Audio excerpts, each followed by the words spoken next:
بچوں کو حضرت قاضی شریح نے بلایا اور سر پہ ہاتھ رکھا اور سینے سے چمٹایا اور سینے سے چمٹا کر کے قاضی شریح رونے لگے. روتے روتے کبھی ہاتھ پھیرتے, کبھی پیشانی چومتے, کبھی سینے سے چمٹاتے. دونوں شہزادے, حالانکہ عمر بڑی مختصر سی تھی, ننھی سی عمر تھی, ابھی 10واں سال بھی پار نہ ہوا تھا زندگی کا کہ اتنی بڑی مصیبت آئی تھی. اللہ اکبر. شہزادوں نے قاضی شریح کو جب یہ محبت کرتے دیکھا, یہ پیار کرتے دیکھا, تو قاضی شریح سے کہنے لگے, قاضی صاحب رات کے وقت میں آدھی رات گزرنے کے بعد ہمیں بلانا, بلانے کے بعد اس طرح چمٹانا, پیشانیوں کو چومنا, سروں پر ہاتھ پھیرنا اور زاروں قطار رونا, یہ سلوک تو ہمارے خاندان میں یتیموں کے ساتھ کیا جاتا ہے. اتنا اللہ اکبر دل کو چیرنے والے یہ جملے جب شہزادوں کی زبان سے نکلے تو قاضی شریح پھوٹ پھوٹ کے رونے لگے. اہل بیت کے محب تھے, پھوٹ پھوٹ کے قاضی شریح رونے لگے اور کہنے لگے, شہزادوں ایسا ہی سمجھو, ظالموں نے تمہارے بابا کو بے دردی کے ساتھ شہید کر دیا اور کوفہ کے دارالعمارت سے تمہارے بابا کے جسم کو زمین پر پھینک دیا, ہڈیاں چکنا چور ہو گئی اور لاشیں کو لٹکا دیا گیا ہے.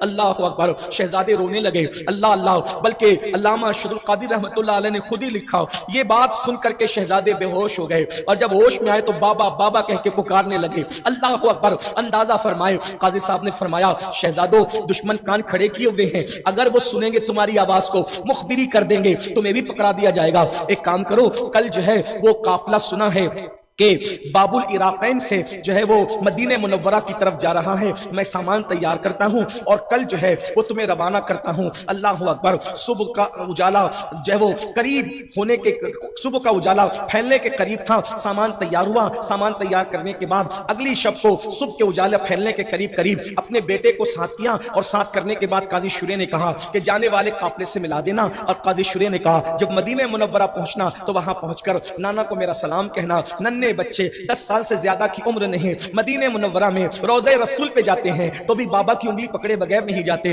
اور اب کوفہ سے مدینہ منورہ کا سفر ہے. ہائے ہائے, کبھی پھولوں کی سیج پر زندگی گزری تھی. اللہ اکبر. اب حالات کس طرح کے ہوں گے. اللہ اللہ. ایسے میں قاضی شریح کا بیٹا قافلے کی گرد اڑتی نظر آ رہی تھی. ننے شہزادوں کو انگلی بتاتا ہے, وہ دیکھو قافلے کا غبار ہے, جا کر کے جلدی سے مل لو. ادھر جیسے ہی شہزادے دوڑے, اللہ اکبر, غبار کیا چھٹا, نہ قافلہ تھا نہ قافلے والے تھے. ننے شہزادے راستہ بھول گئے اور پھر ادھر ادھر جنگلوں کے اندر گھومتے رہے. کانٹا چپتا, اللہ اکبر, پیر پکڑ کے بیٹھ جاتے, ان نرم نازک پاؤں کے اندر کانٹا چپتا, بیٹھ جاتے, بے چین ہو جاتے, پتہ کھڑکنے کی آواز آتی, ایک دوسرے سے ڈر کے لپٹ جاتے. ایسے ہی میں صبح کا سویرا نمودار ہوا, آوازجاوی شروع ہوئی. دونوں شہزادے خوف کے مارے کہ کہیں ہمیں پکڑ نہ لیا جائے, دونوں شہزادے اللہ اکبر اللہ اکبر کوئی پناہ گاہ تلاش کر رہے تھے. اللہ اللہ. اندازہ فرمائے, ایسے میں صبح چمکتے ہی چند لوگوں سے ملاقات ہوئی. ملاقات کے بعد انہوں نے پوچھا کون ہو. ننے سے شہزادوں نے بتایا, ننے معصوموں نے بتایا کہ یتیموں کے ساتھ تو کافر بھی اچھا سلوک کرتے ہیں.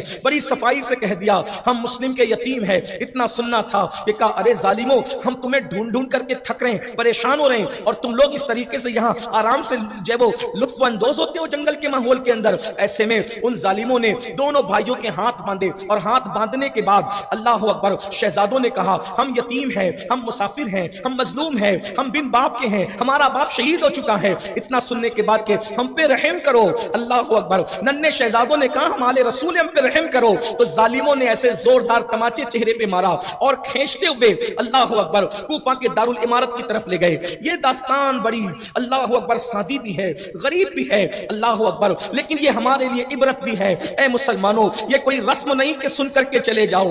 دین کے لیے نبی کے گھر کا بچہ بچہ کتنی دشواریوں سے گزر رہا ہے, کتنی تکالیف سے گزر رہا ہے, کتنی مصیبتوں سے گزر رہا ہے. اللہ اکبر. اندازہ فرمائے, ایسے میں اللہ اللہ ابن زیاد بدنہاد کے پاس شہزادوں کو پیش کیا گیا. اس نے یزید کو خط لکھا, مسلم کے شہزادے میرے پاس ہیں, میں نے قید میں ڈال دیا ہے, حکم ہو تو میں ان کو بھیج دوں, حکم ہو تو قتل کر دوں, جو کہو وہ کروں. ادھر جیل میں ڈالے گئے. مشکور نام کا جیلر تھا, وہ بڑا چاہنے والا تھا آل البیت کا. دن گزرا, رات کو اس نے دونوں شہزادوں کو نکالا, خدمت کی, اپنی انگوٹھی دی اور کہا کہ یہاں یہ راستہ قادسیہ کی طرف جاتا ہے, میری انگوٹھی میرے بھائی کو بتانا, وہ وہاں کا حاکم ہے, وہ تمہیں بسلامت مدینہ منورہ پہنچا دے گا. دونوں شہزادوں کو قادسیہ کے راستے پہ بھیجا.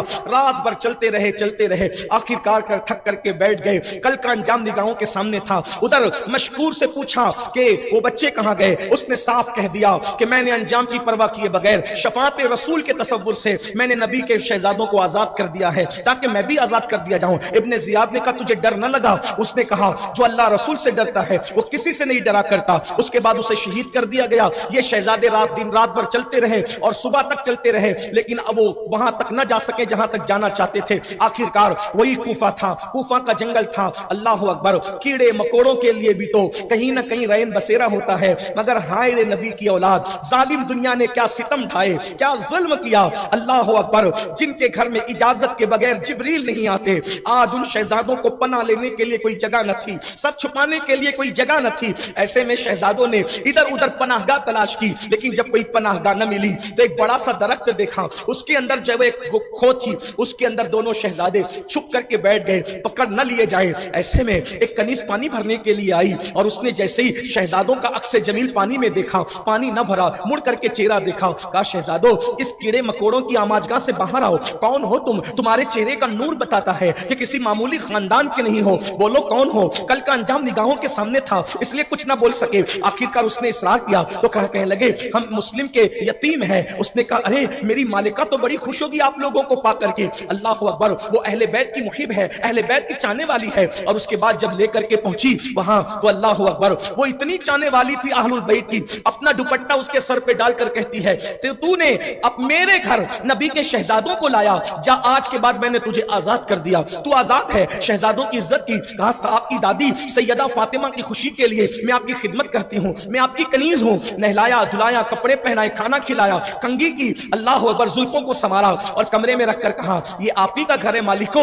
اور اللہ اکبر، ادھر خدمت کر رہی ہے، شام ہوتی ہے، اس کا شوہر جس کا نام حارث تھا رات دیر گئے گھر آیا تو اللہ اکبر پوچھا اتنی دیر کیسے ہوئی؟ کرے مسلم کے بچوں کو ڈھونڈنے کے لیے گیا تھا، میرا گھوڑا بھی ڈھونڈتے کے چکر میں مر گیا، تھک گیا۔ اس نے کہا ارے ظالم، تو انعام کے چکر میں آل رسول سے دشمنی مول لے رہا ہے، اللہ رسول سے دشمنی مول لے رہا ہے، علی و فاطمہ سے دشمنی مول لے رہا ہے۔ اللہ اکبر، بہت سمجھایا، سوچ تو صحیح، سیدہ فاطمہ تجھ سے ناراض ہوگی، ارے چھوڑ یہ سب دنیا کی باتیں، جو ہے وہ دنیا میں ترقی ملے گی، دنیا میں عزت ملے گی، آخرت میں جو ہوگا دیکھا جائے گا۔ اس طرح کی بکواس کرتے ہوئے اگر کھانا ہو تو کھلا دو، کھانا کھایا سو گیا۔ اللہ اکبر، ایسے میں جب رات گہری ہو گئی تو یہ بستر پر لیٹی ہے، کروٹیں بدل رہی ہیں، یا اللہ میری لاج رکھنا، میں نے تو سیدہ کے لالوں کو کہا تھا کہ تمہارا ہی گھر ہے، اگر اس کو پتہ چل گیا تو پتہ نہیں یہ کیا ظلم ڈھائے گا۔ ایسے میں اچانک رات کے آخری پہر میں دونوں بچوں کے رونے کی آواز ہوتی ہے، آواز جیسی رونے کی ہوئی اللہ اکبر، حارث بیدار ہوا، کہا ہمارے گھر میں تو چھوٹے بچے نہیں، یہ کس کے بچوں کی آواز ہے؟ اس نے کہا تیرے کان بج رہے ہیں، سو جا۔ اور اس کے بعد سلانے کی کوشش کا نہیں، یہ آواز آ رہی ہے۔ آواز کیوں آ رہی تھی؟ اصل یہ تھا کہ دونوں شہزادے سوئے ہوئے تھے، آرام سے سو رہے تھے، تھکے ماندے تھے، لیکن چھوٹے صاحب نے خواب دیکھا کہ اللہ کے رسول علیہ السلام موجود ہیں، سیدہ فاطمہ موجود ہیں، مولا علی موجود ہیں، حسن مجتبی موجود ہیں، اللہ اکبر، اور رسول پاک فرما رہے ہیں حوض کوثر پر مسلم تم اکیلے آ گئے، شہزادوں کو کس کے بھروسے چھوڑائے؟ تو امام مسلم کہتے ہیں نانا جان بس انقریب تھوڑی دیر میں آج وہ بھی چلے آئیں گے، ادھر سورج نکلے گا ادھر وہ بھی حاضر ہو جائیں گے۔ شہزادے رونے لگے، اپنے بھائی کو اٹھانے لگے، بھائی نے کہا اللہ کی قسم میرے بھیا میں نے بھی یہی خواب دیکھا ہے۔ اب دونوں لپٹ کر کے روتے ہیں، ہائے ہم بھی اب دنیا سے چلے جائیں گے، ماں سے آخری بار ملے تھے، اب دوبارہ ماں سے ملاقات نہ ہوگی، مدینے نہ جا سکیں گے، یہ کہہ کر کے رو رہے ہیں۔ رونے کی آواز بلند ہو گئی اور اس کے بعد وہ چلا گیا، اور اس نے بیوی سے پوچھا کہاں ہے؟ آخرکار آواز کو سن کر کے آواز پر آگے بڑھ کر کے کمرے تک پہنچا، دروازہ کھولا اور کھولنے کے بعد بچوں کو تماچے مار کر کے کہتا ہے میں تمہیں ڈھونڈنے کے لیے پریشان ہو رہا ہوں، تھک رہا ہوں، اور تم جو ہے میرے گھر میں عیش کر رہے ہو۔